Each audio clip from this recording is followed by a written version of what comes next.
No vídeo de hoje eu vou te explicar por que nós não devemos temer e muito menos odiar os urubus. Isso além de te contar características e curiosidades impressionantes sobre esses animais. Por exemplo, o fato deles conseguirem comer carne podre sem passar mal. Será que isso é só por causa do suco gástrico deles? É quase tão ácido quanto água de bateria e pode até corroer metais? Já te adianto que não é só por isso, tem coisa muito mais interessante e o nosso suco gástrico, aliás, também conseguiria corroer metais. Você vai entender isso tudo aqui pra frente, sem mais delongas, fica aqui até acabar o vídeo, depois da vinheta.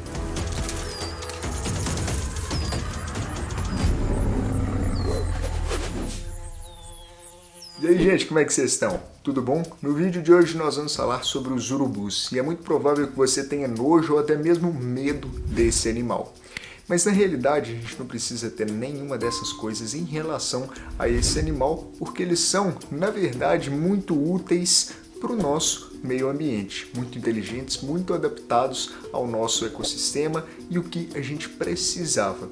Na realidade, as crendices populares e superstições são os maiores inimigos dos urubus. E isso é tão perigoso que há uns 80 anos, lá por volta de 1930, entre 1920 e 1940, foi muito tempo, cogitava-se uma caça em massa aos urubus, porque, segundo as autoridades governamentais brasileiras, os urubus seriam uma ameaça a toda a população, a toda a comunidade, porque eles transmitiriam doenças ao ser humano.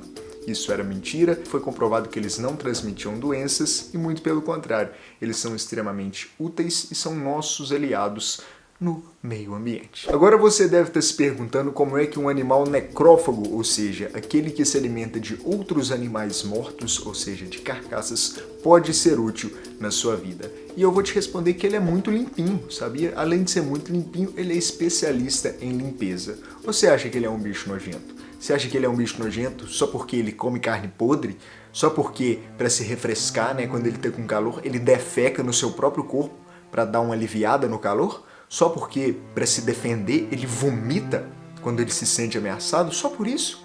Você tá achando que ele é um animal nojento? Eu já te adianto que ele pode ser mais limpinho que você. É impressionante, né? Eu adoro falar de bicho por isso. Eu acabei de te contar que quando o urubu sente calor, ele defeca, ele faz cocô no próprio corpo para se refrescar e ainda falei que ele é limpinho.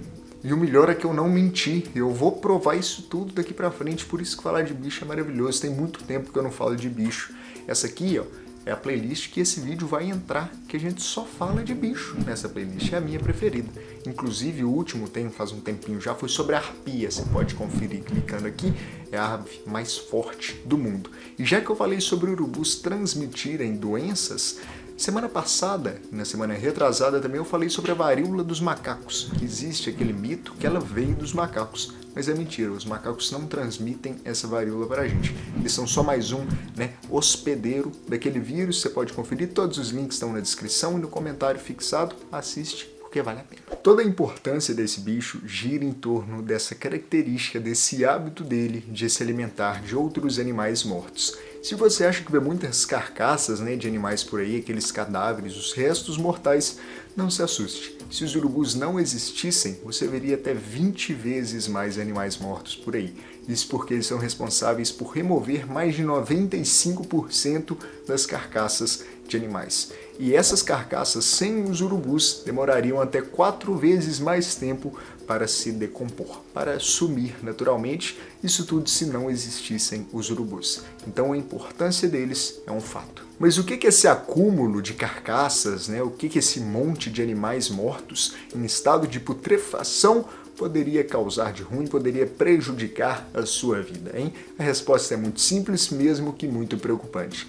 Esse acúmulo de animais mortos, além de causar um mau odor insuportável, causaria um acúmulo gigante de bactérias. Estas sim que poderiam causar mal diretamente a outros animais, incluindo ao homem, diferente do urubu, que não pode te transmitir uma doença normalmente.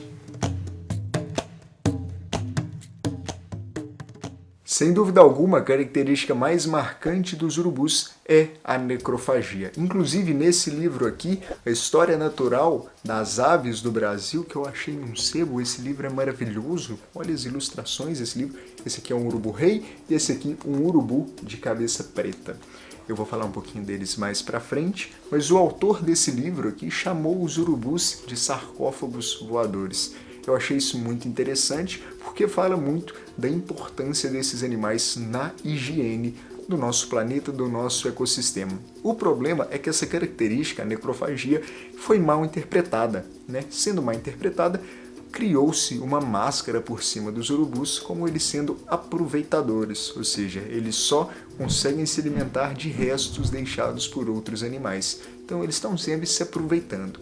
O engraçado é que não tem nada disso, somos nós que nos aproveitamos no serviço do urubu. Uma prova concreta desse preconceito com os urubus é o personagem do Zeca Urubu, do Pica-Pau. Pelo amor de Deus, você é obrigado a conhecer Pica-Pau. O personagem do Zeca Urubu, ele foi criado coincidentemente naquela mesma época que eu te falei anteriormente, onde se cogitava caçar urubus por eles transmitirem doenças. Mas agora você sabe que isso é mentira, urubus não transmitem doenças. Mas não é. O Zeca Urubu, que está sempre tentando passar a perna nos outros, se aproveitar das outras pessoas, e até do próprio Pica-Pau, que é outro malandro, o Zeca Urubu não tenta se aproveitar dele. Essa é uma prova concreta do preconceito para com os urubus. 17 passos pro norte. Acho que estou esquentando. Venha! Extintores de incêndio. Oh, me dá um aí. Gasolina. Apanhe o último mapa do tesouro bem aqui, apenas 40 mangos. Já que a gente já está falando do Zeca Urubu, vamos continuar a falar uma coisa curiosa sobre ele. Vocês já repararam que existem dois Zeca Urubu? Esse aqui que é o original e esse aqui que é o... não sei se está produzindo capota, hoje é o mais atual. Ele simplesmente mudou. Isso é normal em algumas animações, principalmente as mais antigas. Mas o Zeca Urubu mudou de espécie. Não só de espécie, ele mudou de gênero, de família, de ordem. Ele foi de um bicho para outro. Esse aqui, aparentemente, é um urubu de cabeça vermelha, o Zeca Urubu original. E esse aí que você está vendo é o urubu de cabeça vermelha. Depois ele mudou para esse aqui, aquele mais malvadão. E esse cara aqui não é um urubu, gente, isso aqui é um abutre.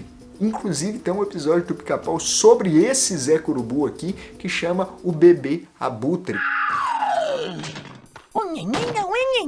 Aí entra toda aquela questão de tradução, de tudo mais, mas o engraçado é que ele mudou de bicho, do nada. Era o Zeca Urubu de cabeça vermelha e depois virou o Zeca Abutre. Pra falar, Zeca Urubu é muito mais legal.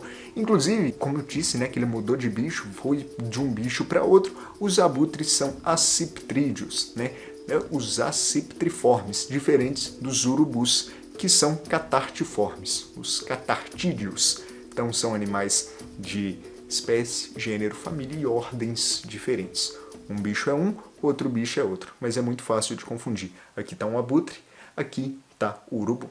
Deixa só eu ficar mais um pouquinho nessa parte sobre a taxonomia, porque eu gosto um pouquinho. Como eu te falei dessa ordem dos catartídeos, né, os urubus e também os condores, eles só existem nas Américas, não existem urubus em outras partes do mundo. E o nosso país, o Brasil, ele é o país com a maior diversidade de urubus de todo o planeta. Legal, né? Das 7 espécies de urubus que existem, 5 estão aqui no Brasil. E essas 5 são urubu de cabeça preta, urubu de cabeça vermelha, urubu de cabeça amarela, urubu da mata e o urubu-rei. O urubu-rei e o urubu de cabeça preta foram os que eu te mostrei naquele desenho. Esse aí que você está vendo agora. Uma coisa interessante sobre essa dupla, ou seja, o urubu-rei e o urubu de cabeça preta, inclusive é legal porque o urubu de cabeça preta é o urubu que a gente mais vê, principalmente nos centros urbanos. Prédios, construções, ele não gosta muito de fazer ninhos, mas onde ele acha que dá para enfiar ovo, ele deixa o ovo dele lá. É o que a gente mais vê, e o outro é o urubu-rei, né? Aquela majestade, é um urubu maior, mais imponente, mais forte, que coloca mais respeito. Inclusive tem uma historinha interessante sobre o urubu-rei, é que os urubus não encostam onde o urubu-rei quer comer. Se o urubu-rei geralmente gosta de comer mais os olhos das carcaças, então eles deixam que só o urubu-rei vai poder encostar ali. Ele coloca mais respeito, ele é até um pouco mais agressivo, mas uma coisa legal sobre essa dupla é que eles, só os dois em comparação com as outras 3 espécies que tem aqui no Brasil, conseguem encontrar suas presas pela visão. Eles têm uma visão muito desenvolvida, conseguindo enxergar essas carcaças, esses animais mortos, até quilômetros de distância. As outras 3 espécies de urubu, né, vamos recordar o urubu de cabeça vermelha, o urubu de cabeça amarela e o urubu da mata, eles geralmente encontram as presas pelo olfato, também extremamente desenvolvido para isso. Nesse mesmo livro que eu falei com vocês, o cara estuda, né? Para trazer um vídeo aqui. O autor fala que existe até um ditado popular que o urubu, ele... Isso é lógico que é uma metáfora, ele ouve o barulho de um tiro e já sai procurando a carcaça, de tão especialista que ele é em rastrear animais mortos. As outras 3 espécies de urubus, de cabeça vermelha, cabeça amarela e urubu da mata, são pelo olfato. Então eles conseguem farejar também a quilômetros de distância uma carcaça. Outra parte que eu gosto muito de fazer aqui no vídeo é de falar das características, habilidades e superpoderes especiais que alguns animais têm, e no caso dos urubus não é diferente. Eu te falei lá na introdução do vídeo como é que o ácido gástrico, o suco gástrico desses animais é fortíssimo. Isso porque ele precisa neutralizar as bactérias e acabar com as toxinas daquele animal morto que ele está comendo, né? Como eu te disse também nesse vídeo, quando existe um animal morto, acontece aquele acúmulo de bactérias, né? E algumas delas podem fazer mal ao corpo do urubu. Então, ele tem esse suco gástrico extremamente ácido, tem a escala de pH, né? Que vai de 0 a 14. Quanto mais perto do 0, mais ácido ele é. O 7 é o neutro, né? Tipo a água, que a água pura tem o pH 7. E mais perto do 0, mais ácido fica essa substância. E o suco gástrico do urubu chega muito perto de 0. Que é quase igual a uma água de bateria, aquela solução da bateria. E o nosso suco gástrico não perde muito para isso não, que está ali na casa entre 1 e 2. Então o nosso suco gástrico também extremamente ácido, conseguiria também corroer metais, né? Porque ele tem o famoso HCl na sua composição, um ácido fortíssimo, conseguiria corroer os metais. Mas ele não é tão ácido quanto o suco gástrico do urubu. Os dois são muito ácidos, mas o do urubu é mais ácido ainda. Mas o ponto-chave nessa defesa do urubu está no seu sistema imunológico. Eu estou segurando uma garrafinha de água, não estou conseguindo gesticular. O sistema imunológico dele, que são aqueles soldadinhos que tem dentro do nosso corpo para nos defender de ameaças externas, é extremamente desenvolvido. Então ele consegue neutralizar aquelas bactérias maléficas à saúde do urubu. Por isso que ele come sem passar mal. E ele desenvolveu isso, foram anos e anos de evolução. Ele teve que se adaptar para conseguir limpar o ambiente, deixar o nosso ecossistema mais puro, como eu te disse sobre a importância dos urubus. Eles são aves topo de cadeia direcionados para essa limpeza, né? Especificados, mas não deixam de ser topo de cadeia, ou seja, eles não têm nenhum predador natural a não ser o ser humano. Pedro, mas você não falou que a caça aos urubus não foi permitida? Não teve aquela história de caçar urubu? Gente, a gente mata os urubus direta e indiretamente. Então, assim como as superstições e crendices populares, o ser humano é o maior inimigo dos urubus. Isso porque mesmo não indo lá, uma pessoa ir matando os urubus com as próprias mãos ou com as próprias armas, como infelizmente é mais comum da gente ver, muita gente coloca veneno para alguns animais, principalmente silvestres, comerem. Esse animal vai comer o veneno, vai morrer por causa do veneno, o urubu vai comer esse animal contaminado pelo veneno e vai ser contaminado pelo veneno. Aí o sistema imunológico dele, mesmo sendo super resistente, não pode ir contra a maldade humana. Isso é triste, mas é a realidade. Muita gente, inclusive, envenena outros animais propositalmente para afetar os urubus, porque tem medo deles, tem nojo deles, dizem que o urubu é um mau agouro, né? Traz má sorte, ele representa a morte, tem toda aquela baboseira, mas não tem nada a ver, aquilo é só mais uma alucinação. E falando em alucinação, assiste esse vídeo aqui sobre a história de Ratanabá. Voltando aos urubus, isso é uma crueldade. A palavra certa é essa, crueldade que fazem contra outros animais e, além de crueldade, acaba sendo burrice. Porque para que você vai acabar com uma coisa que está te ajudando sem cobrar nada por isso, né? Então vamos repensar isso. Compartilha esse vídeo para alguém que você acha que tem medo ou até nojo de urubu. E é muita gente que tem nojo e medo desses animais, infelizmente. Meu nome é Pedro Henrique. Foi uma honra estar com você durante esses minutos. Não se esqueça de curtir o vídeo, se inscrever no canal, ativar as notificações para não perder nenhum vídeo. Tem todo domingo um vídeo aqui no canal. Comenta me contando o que você achou, sugere um vídeo novo.